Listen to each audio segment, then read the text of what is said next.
We set up a nice panel discussion with three of our senior experts in our global research and analysis team to talk about this botnet epidemic we face and some of the legal, ethical, technological issues that are really putting a crimp in the good guys' ability to fight back against botnets. Before we start the panel discussion, I would like to invite Mr. Tillman Werner from our German office to come up and just give us a quick 5-minute, maybe 7-minute overview of the issues, some of the technological and a little bit of background on what the problem is, and then immediately after we'll come up and have a nice interactive discussion, and hopefully we'll get you guys to participate in the interactive discussion as well. So Tillman, welcome. Thank you, Ryan. All right, I would like to give you a quick intro to the topic, and I guess all of you remember what information or infection of computers was like back in the days, right? When people were exchanging floppy disks, right? It was much like this guy sneezing here and infecting some other person with a virus, okay? But with botnets, it's completely different. Yeah? What we see nowadays is a much more professional and organized way of infecting machines. So what botnets or bots are doing right now is they sweep over the whole internet and try to infect as many machines, basically all machines that are vulnerable, okay? So it's a completely new dimension of a threat. And when it comes to, well, fighting botnets, battling botnets, there's a, first of all, of course, we have to understand the dimension of the threat or the nature of the threat.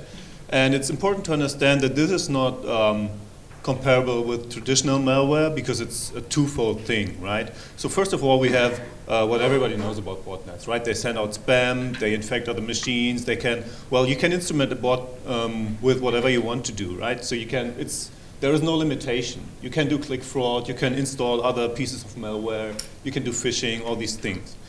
But if you have a botnet, that means you have a collective of infected machines, and you can use this collective in order to do different kinds of attacks.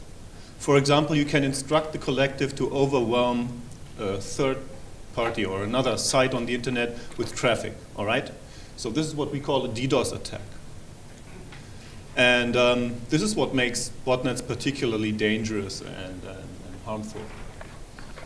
Some of these issues Tillman talked about. To my left right here is Mr. Vitaly Kamluk, Chief Malware Expert at Kaspersky Lab and a member of our research team. Tillman Werner and Kostin Ryu, who's head of the global research team globally. I want to start off quickly with the last chart. If you can let me the clicker for a second.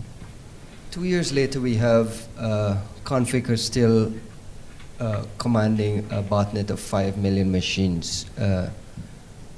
You know, although the botnet has kind of been neutralized, we still have 5 million infected computers around the world. Can you explain why this is?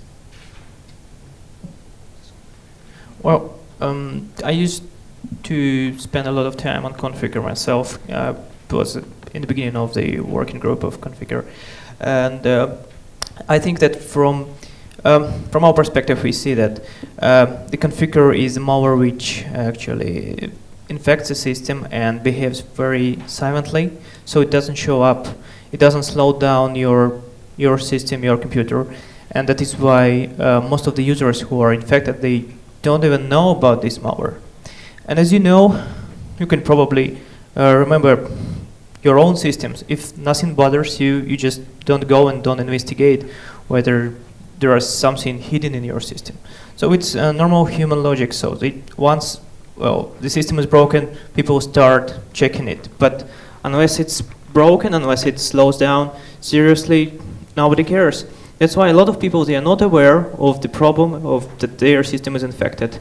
And that's why there are so many infections. And there are other factors like Configure was very successful not only in spreading over the network, but over USB drives as well. And you know, it's a very common problem. People still don't care. They share documents and they don't care about cleaning or checking their USB drives. The third thing is that there is a problem with updating Windows XP. Once you install it from the distributive CD, if you connect your system to the network which has at least one computer infected with configure, your system is immediately infected with the malware. So you have to install it properly, you have to install it offline and then apply the patches and updates brought probably on a USB drive or something, because this is critical. If you connect to the infected network, you are infected also before updating. From a technological standpoint, Tilman talked about the Wallet case study where they were able to completely destroy that botnet at some point, and there's been additional efforts in the past to do this kind of things. Is there some sort of difference between the configure infrastructure and those are the botnets that allow you to completely destroy those, but unable to do it in this case? So I think the main difference is that in the case of configure, there is no real command and control entity we can approach, right? So there is this. I mean, for you technical guys who we're interested in how it works in detail, configure generates a bunch of domains, pseudo-random domains, and then it tries to contact these. But most of the time, there's actually no real system behind these domains. So there's no machine we can attack or we can approach. Right, and you mentioned in your talk about some of the countermeasures, offensive countermeasures that it's possible, but in many cases it's limited by legal issues. And I want us to start off with a discussion on some of the legal issues around botnet takedown and botnet mitigation. Vitaly, can you give us a sense of, what are some of the main things that is hamstring, that, really interrupts efforts by the good guys to disrupt this botnet? So do you get a sense that it's a case of difference in laws in different parts of the world, or is it just where the technology is ready, but because of some complicated legal issues, you just can't go that extra step? Explain what stops you from taking some of those countermeasures. Yeah, that's right. Very often we run into a situation when we have a technical solution of taking down botnet by, for instance, issuing a self-removal command from the CNC, or just pushing our own executable to clean the system, or probably just holding this botnet, just taking over and preventing the bad guys to connect to his CNC. But technically that is possible, that is available for all security researchers. It's not only Kaspersky Lab, but the whole industry can do that. The problem is that requires sometimes active interaction with infected hosts. Means that if you issue a command from the CNC, you are kind of indirectly controlling the remote user's computer. And that user probably would not be happy to find one day that his computer or his data being modified or changed somehow by a third party that he never asked for controlling his machine. So this brings a lot of legal problems.